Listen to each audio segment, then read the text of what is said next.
Welcome to this edition of School Matters. We have talked to our superintendent, Mrs. Janet Baker, about the new or reassigned administrators this school year. We have 23 new or reassigned administrators, and that's a lot. That's a lot of change. And in fact, we have 7 out of our 12 buildings have new principals this year. And today we have two join us. Welcome. We have Mr. Doug Lice, new principal, Hamilton High, Mr. Jeff Miller, Hamilton Freshman School. So first, Doug, we'll talk a little bit about you. I say you're the new principal of Hamilton High, and you are, but you've had, what, 10 or 12 years here in the district? Yeah, 12 years now, going on in March. Where'd you start? I started at George Washington Junior High in Lindenwold, and I was a business teacher there. So I taught keyboarding classes, workplace skills, careers, and eventually world history. From there, I went to the freshman school and was. You opened that up in 2004. Was very fortunate to be the first athletic director there at the freshman school to start programs, and we didn't have a uniform, so to even start from scratch. Taught world history there. Went to Garfield Middle School as the assistant principal. Over to Hamilton High as the director of career tech ed. Back to Garfield as an assistant principal and principal in Hamilton High. So. Sounds like you can't keep the job, right, Jeff? But really, that I think has served you well because you've been in a variety of different positions all around the community. So you've worked with parents and students and staff from pretty much every part of the community. It's not what I expected, but it's such a great opportunity to meet so many great people. And it seems like anywhere I go in the city of Hamilton, I kind of have been there before. I've been on this street, or I've been on this intersection, or this place of business. So and that'll serve you as Hamilton High because that's that's our hub of our hub of our district. So that's great. Jeff, you're new to our district, of course, not new to education. Give us a little bit of background about you. Well, actually starting my 13th year in education. Hopefully, I'll have 12 years in Hamilton here, like Doug, one of these days. My teaching career began in my home state of Illinois, Central Illinois, kind of in the middle of cornfield. Right. And I taught in a small town in Mattoon, Illinois, for 9 years there, the middle school. I did some teaching with public speaking, careers class, but most of the time I spent doing social studies and reading. My family and I decided we were going to move to Ohio here with my wife's job. I was just say your wife's job. She works for General Electric, and you say if you work for General Electric, eventually you end up in Ohio, right? One way or another. So they brought you here. Yeah, we came here, and I got an opportunity at that time to be a dean of students at a charter school in Cincinnati, Horizon Science Academy. I spent some time there for 1 year, actually opened up the elementary portion of that and was the first year administrator there. Got things up and running.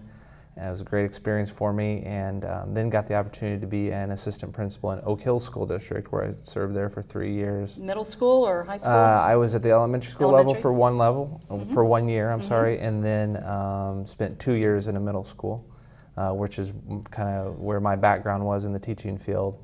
And saw an opening up here in Hamilton, a little bit closer to where I live. That helps. And had a few conversations with the folks here in Hamilton, fell in love with the community and with the people that I was interviewing with, and then got the good opportunity to join the freshman school staff. I was going to ask, what's your first impression of your staff and your students? And you mentioned the administration, the whole hiring process. What's first impressions? I was really impressed just with the way that I came in to the hiring process, first of all, and got a chance to sit down and get to know and meet people. Doug was in on my first interview along with a couple of other folks, and I listened to the ideas that they were bringing across for the district, kind of the future vision for the district, and saw how much those matched with kind of what my ideas about education were. When I did get the position and started meeting people, I just kept finding that over and over again. I got an opportunity to meet with my whole staff last spring, found everybody was upbeat, really enjoyed where they're at. The one thing that I've heard kind of through this whole process is nobody ever leaves Hamilton School District. Right. Doug, has been here 12 years, and lots of the people that you talk to have been here for a long time, and they'll keep telling you it's a great place to be, and that's what I found with my first year. Well, you mentioned about, staying in Hamilton and what have you, and Doug, you always tell a cute story because you're from Salina, went to Bowling Green State University, came down here, but your parents are forever trying to get you to move back home. Yeah, I came down here originally just to sub. There was an opening, and it was a business opening. There are very few of those. And you graduated in December, which is unusual as opposed to a spring graduation. I was subbing back in Salina and came down here just to explore and the field I graduated in and have been here ever since. So ever since then, yeah, they keep on asking me to go back to Salina, but I can't leave here, and I absolutely love it. My wife is over at Fairwood Elementary too, so we've set up home and very comfortable here. Okay, and you both, of course, taught social studies, variety of different subjects, but you also coached. What did you guys coach? I was a cross-country coach, which at the beginning of my career, and also a basketball coach, and did some athletic director work. Okay. Yeah, right, at freshman building. What did you coach then? I was a football coach and a track coach for the time that I spent in Illinois. Okay, and then becoming a principal, was that a deliberate course of action, or did that just something evolve? Someone saw some potential and sort of encouraged you to, or how did you get to be principals, I guess is the question. Well, I started out at George Washington, and my principal, Don St. John, brought me into his office one time. I was very nervous to get called down to the principal's office, as anybody would just be. like a student, right? And he had mentioned the fact that he had saw potential in me. Dick Veriker, who was a counselor at George Washington, also said the same thing, and it was very flattering. I was very flattered, and then it just started to get me thinking a little bit about the process. So from there, I looked into UC's program and went down there to Cincinnati. And loved it. Good. What about you, Jeff? How did you get here? During my time teaching, I had kind of some similar, circumstances where I had principals and people that would, talk to me a little bit about, some of the potential that they saw in me. I went through my master's program for the administration degree, and really looked at it as just a way to become a better teacher. You learn a lot, through that process about just yourself teaching. I felt like every class that I took in that, perspective made me a better teacher, because I kind of understood the more global perspective of schools and how they operate and why, things are the way they are. And then when we made the transition here to Ohio, looking for jobs, it seemed like every interview that I went into, or every time I talked to somebody, they said, "Oh, I see you have an administrative degree."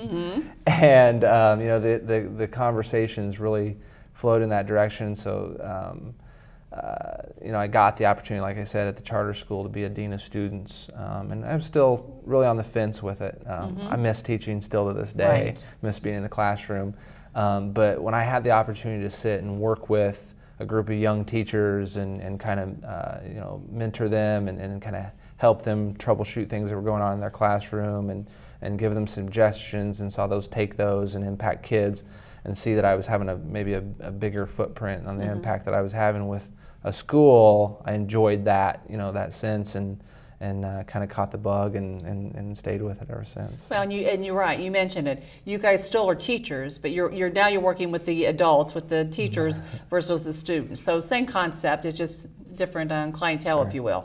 So Doug, being the new principal at the high school, and again, I know we transitioned you last year from Garfield, so you really worked under Dennis Malone. He helped you a lot, to make a smoother transition, and we finally got all the construction done at the high school. Now that we're done with that, what's your expectation? What's your vision for the high school as you see it? Well, the high school needs to have something for everybody.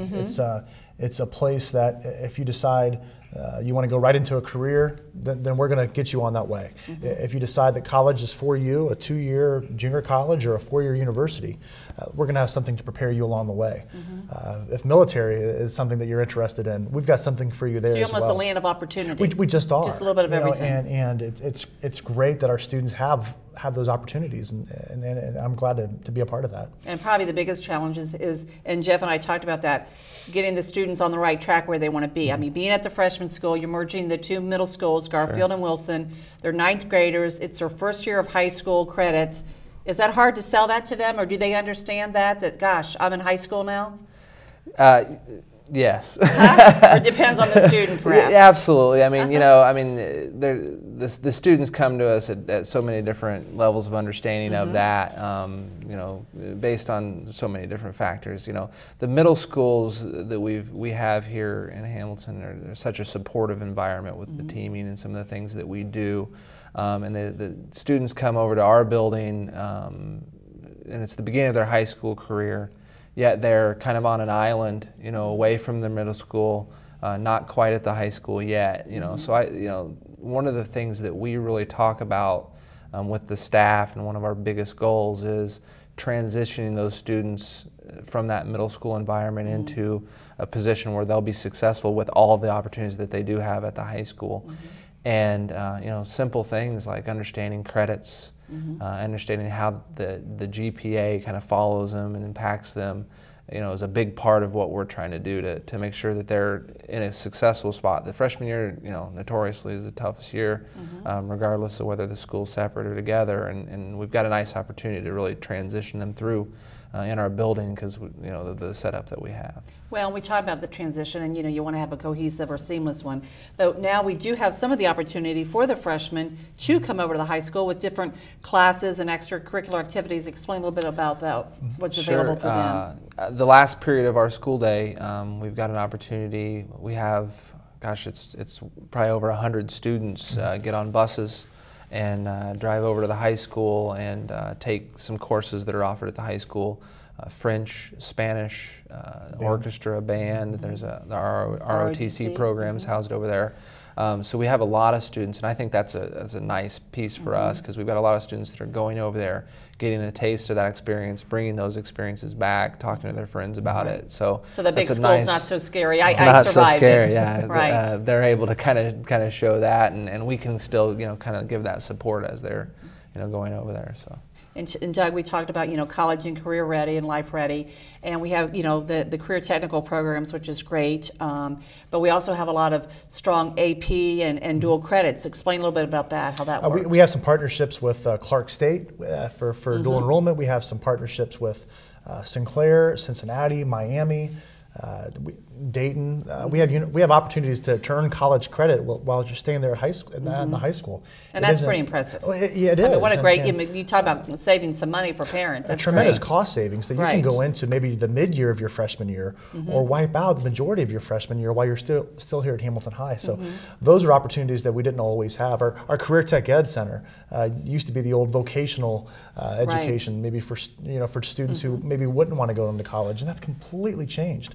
And now the students have the opportunity to go right in careers or earn college credit while they're at high school. And that's at every program. And it's something for everybody. Very good. And then we talk about the students, but I know you guys both want to make sure, work with your staff so they're a little bit more cohesive and work together with some teaming on with your staff as well, and build up maybe some professional development, that type of thing. We have great instructional coaches at the board level, and they always get the teachers together at the board offices, but it creates a sense of collegiality where they're always talking back and forth, or they're both emailing back and forth.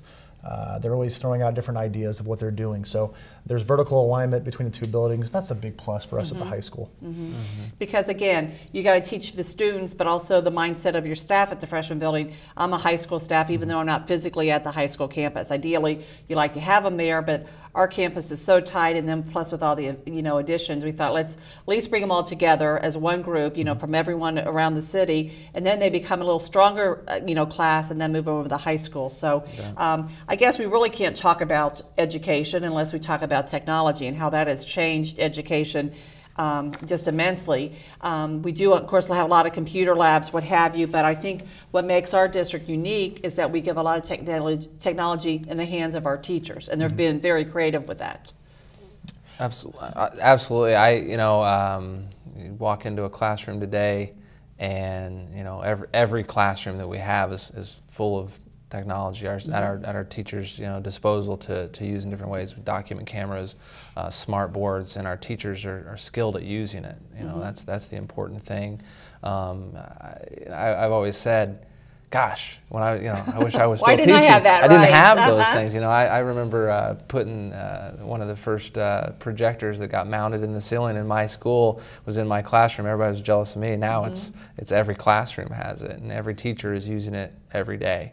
And just the engagement level that kids have with interacting with that and seeing their teachers interact with it and helping their teachers interact with it is a big help to what we're trying to do. And I think both of your buildings are very fortunate because you have a nice, strong core group of teachers that get the technology, and then they're actually teaching the other teachers on how to use the various devices that we have. And they are, and they're not just only linking with teachers here in Hamilton, but throughout the state and throughout the country. Right. They have opportunities to collaborate in ways that we never could or never did. Our collaboration used to be professional development at the board, right. And now they're sharing things like, oh, I found this resource. Did you see this? Did you read this article? I mean, it opens up the whole world on really lessons. Yes, very good. Also, what do you see? How do you see the vision of the high school, Doug? I mean, like I said, we've got everything done. What makes a successful graduate? What do you want to see as they graduate from high school? Well, I know our big focus is going to be gearing students towards that college track. I think that's a message coming from the state. We're not saying every student has to go to college, but we are going to say that every student is going to be prepared to go if they so choose. So concentrating on ACT scores and having better results with that test. Concentrating our counselors now from being the social worker, which they do, right? But also be more of a career planner. And well, and they did something innovative too, bringing some colleges and universities actually to Hamilton High, and talk a little bit about this. So they're actually letting the students come in and say, you know what, you can go to this college. Sure. Well, the old-fashioned way was that you'd send a letter to the college, and they'd send you a letter back to say you were accepted or not. And now we're bringing Bowling Green State University in.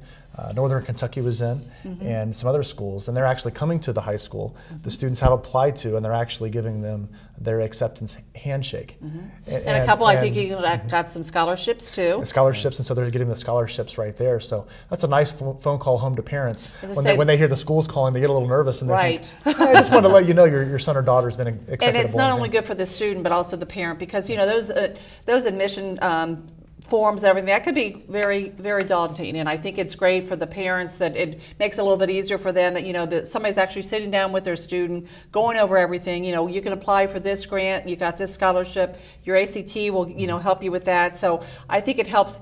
And I really like the nice touch too, that as they take a picture, I've been accepted here, you put it all over the TV on the schools and think, well, gosh, Jeff got accepted. If he can, I probably can too. And I think that just brings an awareness to everybody around the school. Yeah, the counselors have made an environment right. Of the counseling office that this is what this is going to be about. So there's college stickers all over the place. There's a computer lab there in the counseling office right now where they can go and help students. Right. So it's a different world than that we went to school in. When again, you've got some new staff in counseling, but we talked earlier, in 2 or 3 years, you're going to have a lot of new staff. as people retire, you get new staff in, and that's exciting. It can be a little anxious too, huh? It's a great position to be in. I've hired over 30 teachers this last school year, and in the next 2 years we're projecting another 30. Well, you hired for Hamilton High, but then you also did some for Garfield, right? I did. I got to pitch a dual. You hired role everybody. Year, so I was very busy last year right? in the summer.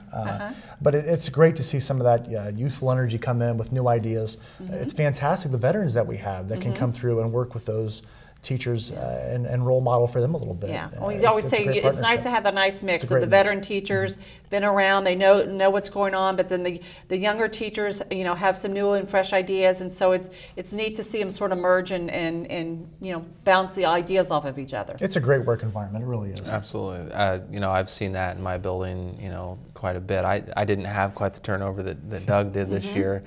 Coming in new, that was probably a good thing. Right. The teachers are all still there. I'm the new guy, but to watch them, we have a good mix of veterans and young teachers, and to watch the veteran teachers working with the young teachers and even learning from each other is a nice thing, and that the kids benefit in the end from it. Well, I think it's evident too, just you two talking together. I think you guys make a nice team as well, and I think that's important because no matter which elementary school, middle school a child will attend, they'll eventually come to both of your buildings. And so it's great for you guys to join us today. We get to learn a little bit more about you and get your faces and names out there, because again, every student will be coming through your building. So we appreciate you guys joining us today. Thanks. Thank you. And we thank you for joining us on this segment of School Matters, because School Matters. For TV Hamilton, I'm Joni Kopis. We'll see you soon.